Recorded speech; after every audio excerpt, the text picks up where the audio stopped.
Asia में दो देश महाशक्ति के लिए, महाशक्ति की दौड़ में, और किसी समय भारत को एक महाशक्ति के रूप में देखा जा रहा था, पहला एशियन महाशक्ति, लेकिन चीन हमसे कई गुना आगे निकल गया है। भारत और चीन के संबंध कैसे रहे, कितने उतार चढ़ाव आए। आपको तो मालूम ही होगा कि 1962 में चीन ने भारत पर हमला किया था, लेकिन आपको ये भी मालूम होगा कि 1962 से पहले हिंदी चीनी भाई भाई का नारा एक बहुत कॉमन प्लेस था।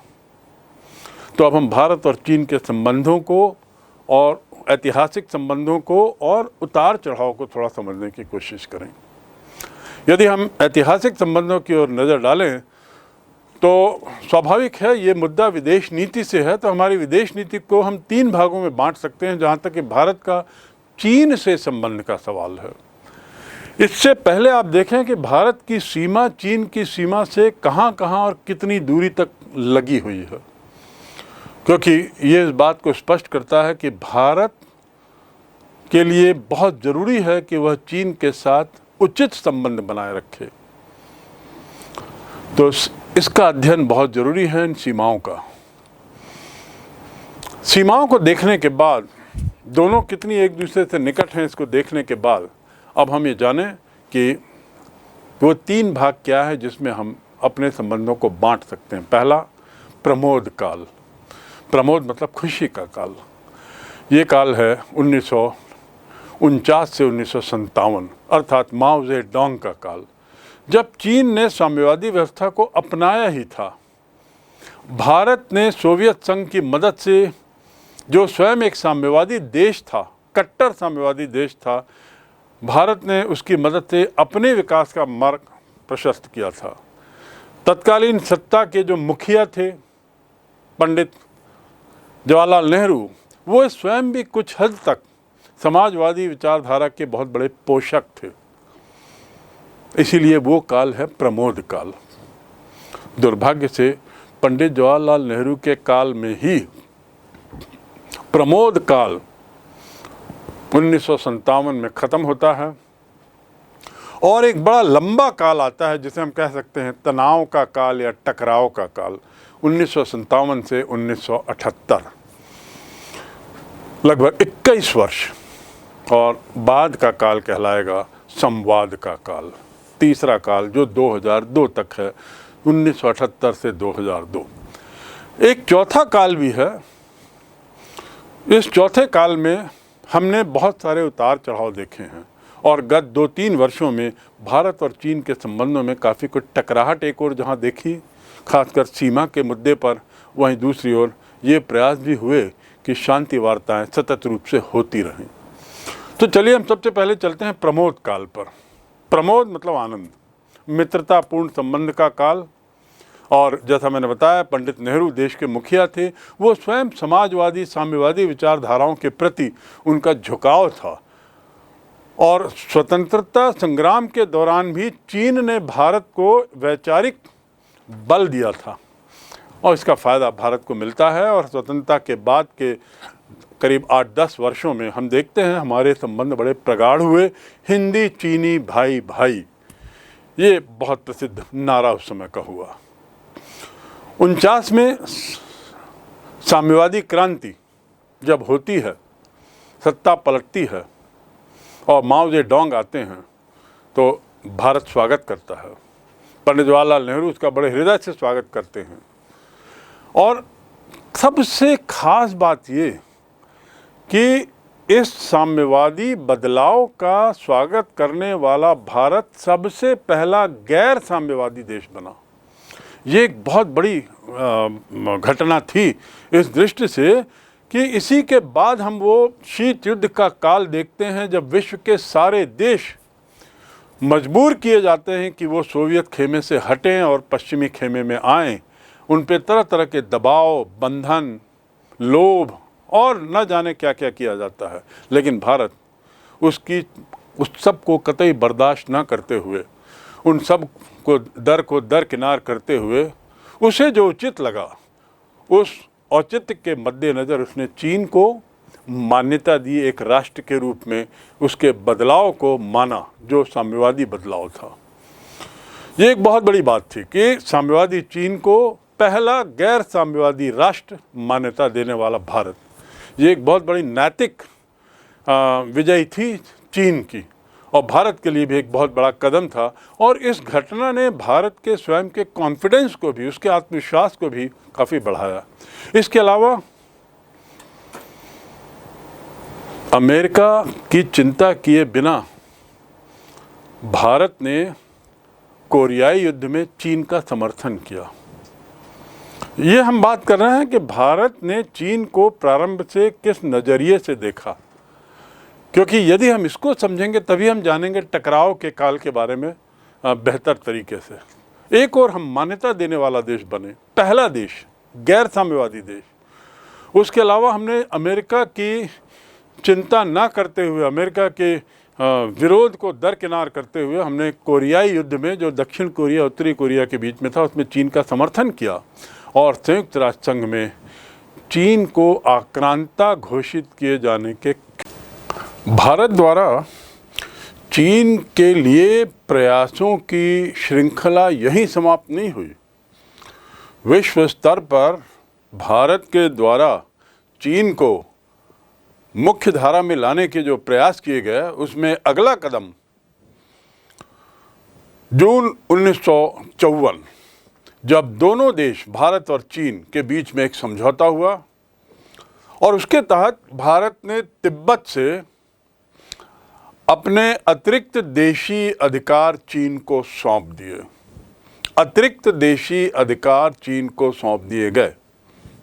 ये केवल इसके पीछे मकसद ये था कि सीमा को लेकर जो थोड़ा बहुत विवाद है वो भी न रहे। ये एक भारत के द्वारा एक बहुत बड़ा कदम था जिसकी कई जगह आलोचना भी हुई, लेकिन इसके पीछे उद्देश्य था सीमांत देशों के साथ शांति बनाए रखना। इसके बाद व्यापारिक समझौते की प्रस्तावना में पंचशील के सिद्धांतों की रचना की गई। पंचशील का सिद्धांत एक मील का पत्थर साबित होता है।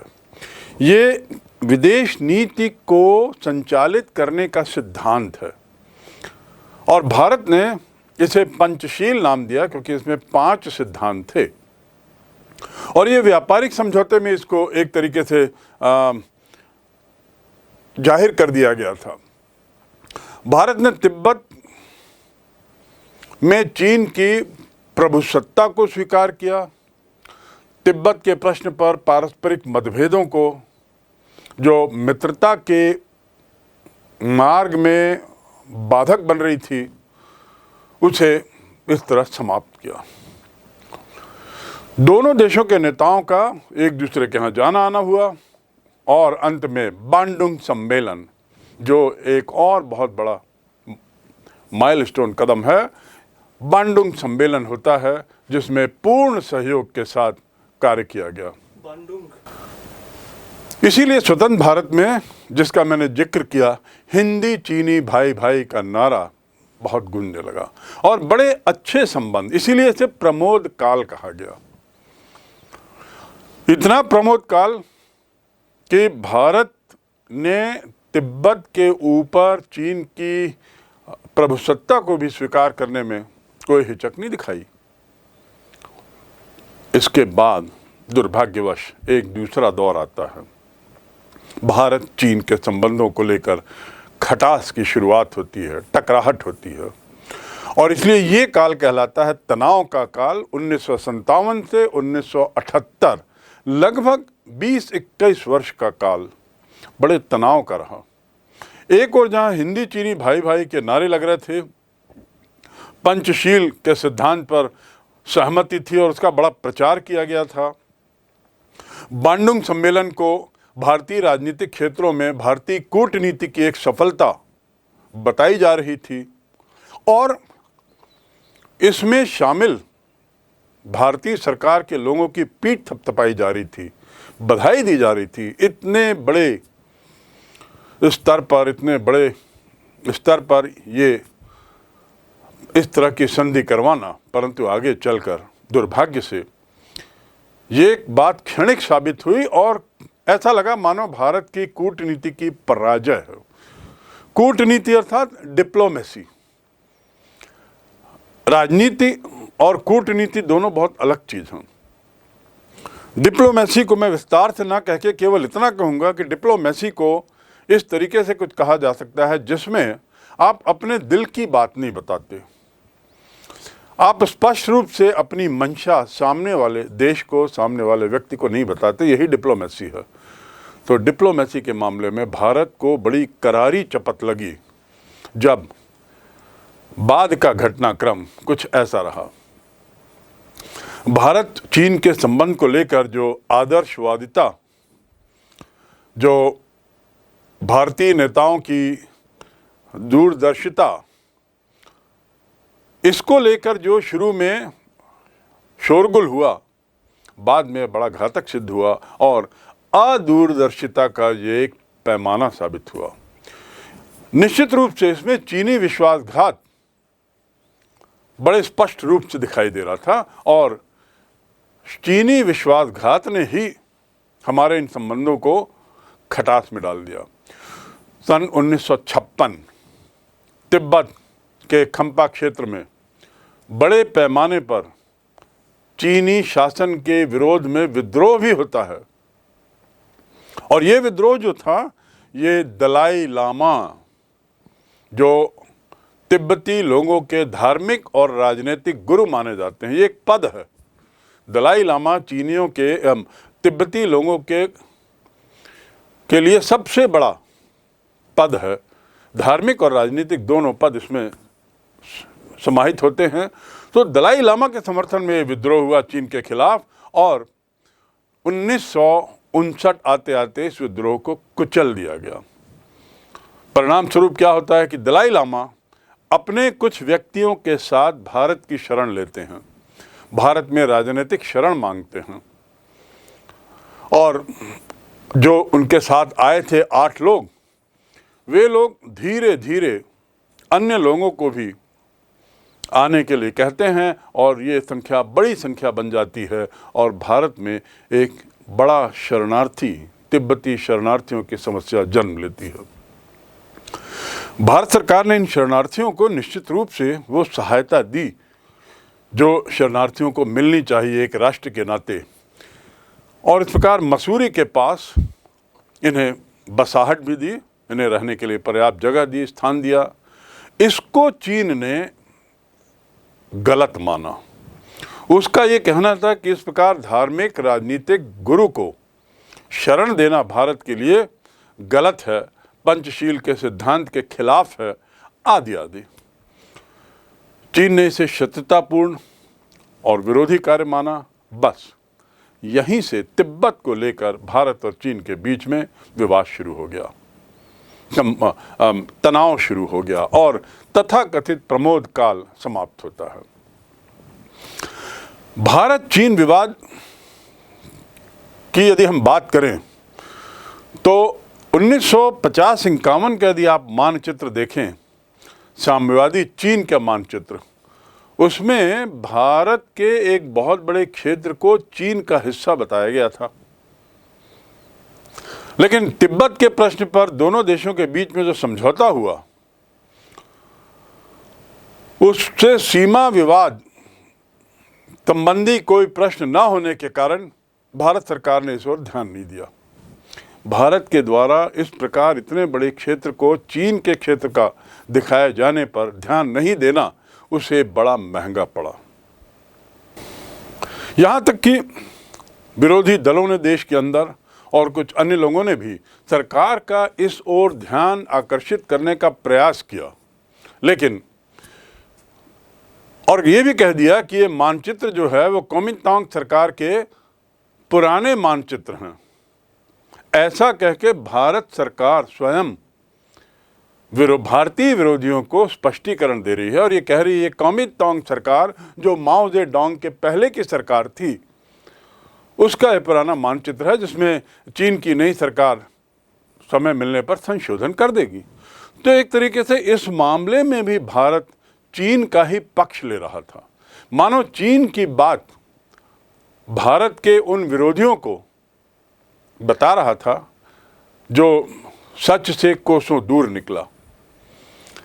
भारत का विश्वास था कि इस नक्शे में संशोधन किया जाएगा, लेकिन संशोधन की बात तो दूर, 17 जुलाई 54 को चीन ने एक अन्य माध्यम से भारत सरकार पे एक आरोप लगा दिया।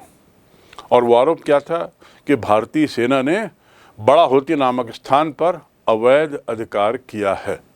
ये जो जगह है वो तिब्बत में है, जिसे वहाँ की भाषा में बूजे भी कहते हैं।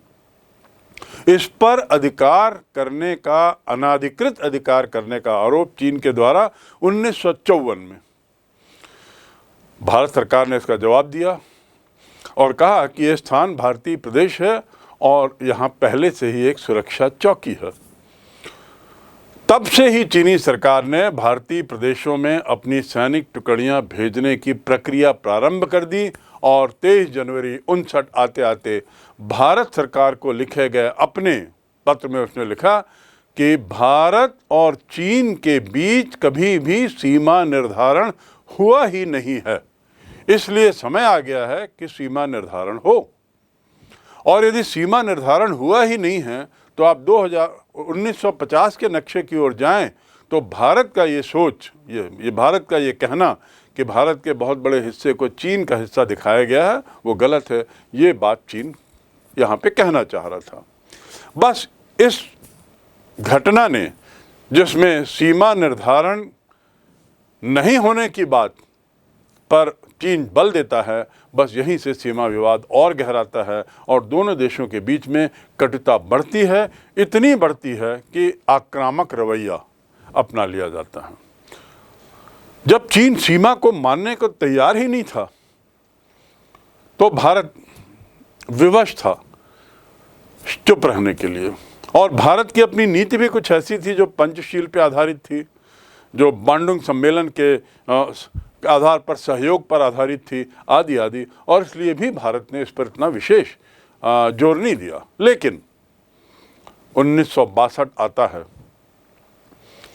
चीन के इरादे जो 1956 के बाद से अच्छे नहीं दिख रहे थे और चीन की चौकियों की संख्या लगातार बढ़ती जा रही थी, उससे साफ हो गया था कि चीन अतिक्रमण की तैयारी में है। 1959 में चीन के द्वारा सीमा का उल्लंघन होता है और वो जो सीमा है उसके अंदर का क्षेत्र भारत का था, लेकिन चीन के द्वारा स्पष्ट कर दिया जाता है कि कोई सीमा निर्धारण हुआ ही नहीं, तो चीन की नज़र में उल्लंघन नहीं था। 12 जुलाई 1962 लद्दाख, गलवान घाटी, यहाँ पर भारतीय चौकी को चीनी सेनाओं ने घेर लिया। ये वही गलवान घाटी है, वही जगह है जहाँ पर 2-3 वर्ष पूर्व चीन ने पुनः अपना कब्जा बताने की कोशिश की थी और जिन्हें पीछे धकेल दिया गया।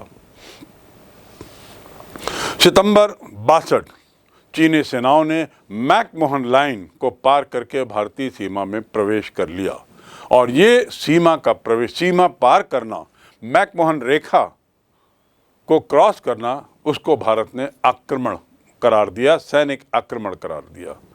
भारत और चीन की सीमा जो है वो अंग्रेज़ों के काल में मैकमोहन के नाम से है, क्योंकि मैकमोहन नाम के व्यक्ति ने ये सीमा निर्धारण किया था। ये बात है सितंबर 62 की। अब हम आते हैं भारत चीन के आक्रमण के उस दौर में, जब ये इरादे साफ हो गए थे पृष्ठभूमि में कि चीन पाक साफ नहीं है, अतिक्रमण की तैयारी चल रही है और चीन द्वारा अब आक्रमण होना ही है। और वही हुआ जब उसने सीमा पार की। इस प्रकार यदि हम कारणों को जाएं, कारणों पर कि आखिर ये युद्ध हुआ क्यों, और देखा जाए तो स्वतंत्र भारत के लिए पहला युद्ध था विदेशी हमलावरों के द्वारा, पहला सैनिक युद्ध। 1948 में पाकिस्तान के साथ जो युद्ध हुआ था उसे कबायली युद्ध कहते हैं। उसमें पाकिस्तान की सेना प्रत्यक्ष रूप से सामने नहीं आई थी कश्मीर के मुद्दे को लेकर, परोक्ष रूप से उसने जरूर कबायलियों को मदद की थी। तो चीन का युद्ध भारत के लिए पहला विदेशी सैनिक युद्ध स्वतंत्र भारत के लिए साबित होता है। इनके कारणों पे जाए तो पहला, चीन की विस्तारवादी नीति। चीन एक साम्यवादी देश बन गया था और रूस की तरह, सोवियत संघ की तरह उसका भी यह स्पष्ट विचार था कि यदि चीन के अंदर साम्यवाद को स्थिर स्थायी होना है तो जरूरी है कि चीन की सीमाओं के देशों में भी साम्यवाद लादा जाए। और उसी परिप्रेक्ष्य में वो पड़ोसी राष्ट्रों को, अपनी सीमाओं से लगे हुए राष्ट्रों को, तिब्बत भी जिसमें एक था, वहाँ पर साम्यवाद की ढाल तैयार करना चाह रहा था और यही उसका प्रयास अन्य क्षेत्रों में भी रहा। साम्यवाद देश की नीति रही है, विस्तारवादी नीति। तो पहली बात, विस्तारवादी नीति इसका कारण था। दूसरा, तिब्बत को लेकर मैंने जैसा पूर्व में बताया, चीन वैसे ही नाराज था। यद्यपि तिब्बत को भारत ने हस्तांतरित किया चीन को शांति बनाए रखने के लिए, लेकिन तिब्बत के शरणार्थियों, जिसका नेतृत्व वहाँ के राजनीतिक धार्मिक गुरु दलाई लामा कर रहे थे, उनको शरण देने पर चीन की कड़ी आपत्ति थी और उसने इस पर काफ़ी रौद्र रूप धारण किया। तीसरा कारण, एशिया में चीन को सर्वोच्च शक्ति बनाने का प्रयास चीन के द्वारा और उस हद तक भारत को नीचा दिखाने का प्रयास, ये चीन के मन में सदैव रहा। उसकी कूटनीति, उसकी विदेश नीति का हिस्सा रहा। तो ये तीन कारण हम मान सकते हैं उस युद्ध के। भारत पर ये जो आक्रमण होता है, बड़े सुविचारित और बड़े योजनाबद्ध तरीके से किया गया। 20 अक्टूबर 62 को चीनी सेनाओं ने उत्तर पूर्वी सीमांत तथा लद्दाख के मोर्चे पर बड़े पैमाने पर फौज भेजी। शुरू में चीनी सेना आगे बढ़ती गई, लेकिन 2 माह बाद युद्ध की स्थिति में बदलाव आता है और स्थितियां भारत के पक्ष में होने लगती हैं। 21 नवंबर 62 को चीन युद्ध विराम की घोषणा करता है परिणाम स्वरूप, और युद्ध विराम का अर्थ यह है कि जो फौजें जहां जैसी हैं वो वैसी ही यथावत रह जाएं।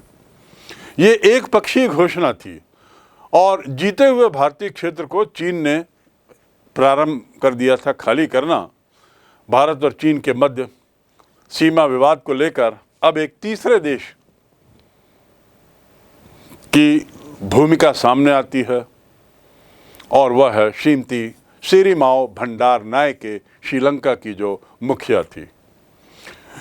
श्रीमती भंडारनायके की अध्यक्षता में 6 देशों के प्रतिनिधियों का कोलंबो में सम्मेलन होता है। कोलंबो अर्थात श्रीलंका की राजधानी, वहाँ पर सम्मेलन होता है जिसकी अध्यक्षता वहीं के मुखिया, महिला मुखिया श्रीमती सिरिमाओ भंडारनायके करती हैं और 6 देश इसमें रहते हैं, जिसमें Sri Lanka, Burma, Indonesia, Cambodia, Egypt, Ghana, और ये देश मिलकर एक कोलंबो प्रपोजल, जिसे कोलंबो प्रस्ताव कहते हैं, उसे तैयार करते हैं, उसे पारित करते हैं। दुर्भाग्य से यह प्रस्ताव चीन के द्वारा स्वीकार नहीं किया जाता। जो भी इसमें प्रस्ताव थे वो चीन को नागवार गुजरे और उसे अस्वीकार कर देता है, और इस प्रकार भारत और चीन के बीच के झगड़े के लिए जो बाहरी ताकतों के द्वारा किया गया प्रयास सफल नहीं होता, गतिरोध बढ़ता ही जाता है और इतना बढ़ा कि जो 1965 और 1971 की जो लड़ाई भारत की पाकिस्तान से हुई, उसमें चीन का रवैया पूर्ण रूपेण भारत विरोधी और पाकिस्तान के समर्थन में रहा। तो ये जो स्थिति जो घोषित कर दी गई थी वहाँ पर सीमा विवाद को लेकर, जो एक पक्षीय युद्ध विराम की घोषणा कर दी गई थी, वो यथावत बनी रहती है। इसके बाद हम आते हैं जनता शासन काल में भारत चीन संबंध। जनता शासन काल अर्थात 1978 आपातकाल की घोषणा को जब वापस ले लिया जाता है, उसके बाद जब नई सरकार आती है, जनता दल की सरकार, जिसका नेतृत्व श्री मोरारजी देसाई करते हैं, पहली गैर कांग्रेस सरकार केंद्र में जब सत्ता में आती है तो कुछ बदलाव आते हैं, लेकिन तब तक तनाव बना ही रहा चीन के साथ। जैसा मैंने बताया, सन 65 सन 71 में भी चीन ने भारत के खिलाफ ही अपनी आवाज़ उठाई और पाकिस्तान के समर्थन में अंतर्राष्ट्रीय मंचों पर खड़ा हुआ। जनता काल में दोनों देशों के बीच एक प्रयास होता है कि पुरानी कड़वाहट को भूला जाए, नए सिरे से संबंध सुधारे जाएं, क्योंकि चीन इस बात को समझ गया था कि भारत की जो सोवियत संघ से मित्रता है वो भारत चीन के संबंध में बाधक नहीं है। अन्यथा चीन को ये शंका थी लगातार कि भारत सोवियत संघ के मित्रता करके कहीं चीन की घेराबंदी का प्रयास तो नहीं कर रहा है। लेकिन भारत के संबंधों ने इस बात को स्पष्ट कर दिया था कि ऐसा नहीं है, और चीन इस प्रकार उस हद तक निश्चिंत था। इस निश्चिंतता ने चीन को भी प्रेरित किया कि संबंध सुधारने की दिशा में नए प्रयास किए जाएं, और 1976 में दोनों देशों के द्वारा कूटनीतिक संबंध स्थापित होते हैं। लेकिन ये काल कांग्रेस का काल था। 1976 जब आपातकाल जारी था, दोनों देशों के द्वारा कूटनीतिक संबंध स्थापित होते हैं। कूटनीतिक संबंध अर्थात जो दूतावास होते हैं, यहाँ पर राजदूत रहते हैं, जो देश का प्रतिनिधित्व करते हैं, वे जो पूर्व में बंद करा दिए गए थे तनाव के काल में, अब उसे पुनः प्रारंभ किया जाता है। तो दूतावास का पुनः प्रारंभ होना, राजदूतों की पदस्थापना होना, इसने बातचीत के दरवाजे खोल दिए। 1976 के बाद चीन के प्रतिनिधि दिल्ली में आए, भारत के प्रतिनिधि चीन में, जो उस समय पीकिंग वहाँ की राजधानी कहलाती थी, वहाँ गए, और धीरे धीरे धीरे व्यापार संबंधी मामले को लेकर बातचीत होती है। व्यापार शुरू होता है। सन 78 में दोनों देशों के बीच 1 करोड़ 20 लाख से ज़्यादा का व्यापार हुआ। जनवरी 78 में चीन का एक दल भारत आता है, और चीन की स्थापना की वर्षगांठ पर भारत के उपराष्ट्रपति वहाँ जाते हैं, और इस प्रकार आवाजाही बनती है। फरवरी 79 में बहुत बड़ी घटना होती है, जब भारत के विदेश मंत्री, जो और कोई नहीं बल्कि श्री अटल बिहारी वाजपेयी थे, अर्थात एक तरीके से सबसे ऊंचे स्तर के नेता, उन्होंने चीन की यात्रा की। इसके पीछे मकसद यही था, दोनों के संबंधों में सुधार। परंतु इसी दौरान चीन द्वारा वियतनाम पर आक्रमण किए जाने की घोषणा होती है, और इस मुद्दे को लेकर श्री वाजपेयी की यात्रा आधे में ही समाप्त हो जाती है, और वे वापस आ जाते हैं, क्योंकि भारत के संबंध वियतनाम के साथ भी बड़े निकट के रहे हैं। तो इस प्रकार डिप्लोमेटिक या कूटनीतिक पृष्ठभूमि में अटल बिहारी वाजपेयी जी अपनी यात्रा आधी छोड़कर भारत वापस आ जाते हैं। वाजपेयी जी वापस तो आ गए, लेकिन एक शुरुआत निश्चित रूप से हुई, एक अच्छी शुरुआत, क्योंकि वाजपेयी जी के स्तर के नेता का चीन जाना चीन के लिए बहुत महत्वपूर्ण था।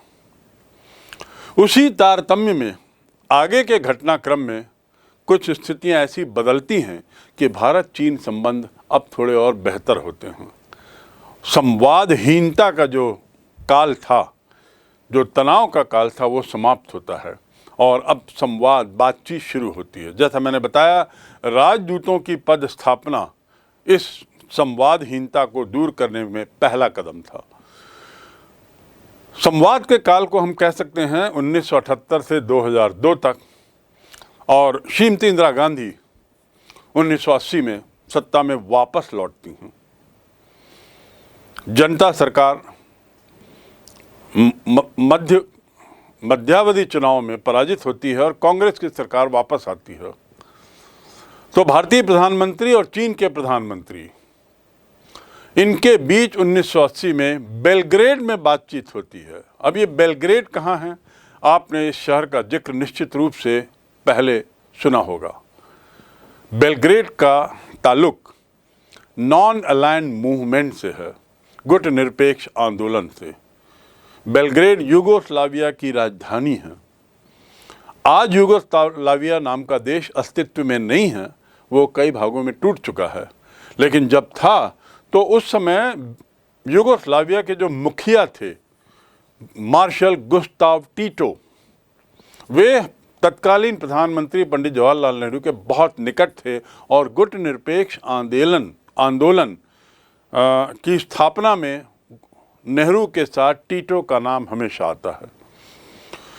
बेलग्रेड वहाँ की राजधानी थी। बेलग्रेड में इन दोनों की मुलाकात होती है और सीमा को विवाद को लेकर और अन्य सब विवादों के संबंध में सामान्यीकरण, नॉर्मलाइजेशन की दिशा में सहमत होते हैं। अर्थात प्रयास ये होता है कि अब स्थिति को सामान्य करने की शुरुआत की जाए। चीन सरकार एक बहुत महत्वपूर्ण कदम लेते हुए भारतीयों के लिए विशेषकर मानसरोवर और कैलाश पर्वत का मार्ग भारतीयों के लिए खोल देती है। आप जानते हैं कि भारतीयों के लिए मानसरोवर कैलाश पर्वत कितना अहम है धार्मिक दृष्टि से, और ये दोनों चीन की सीमा के अंदर हैं और इसलिए भारतीय लोग प्रतिबंधित थे इतने लंबे काल से वहाँ जाने के लिए, अपने धार्मिक स्थलों में जाने के लिए इस प्रतिबंध को हटा दिया गया, सीमा उस हद तक ढीली कर दी गई। मई 82 चीनी प्रतिमंडल आता है और फिर 87 में 1987 में भारत चीन सीमा विवाद का एक दौर चलता है, लंबा दौर।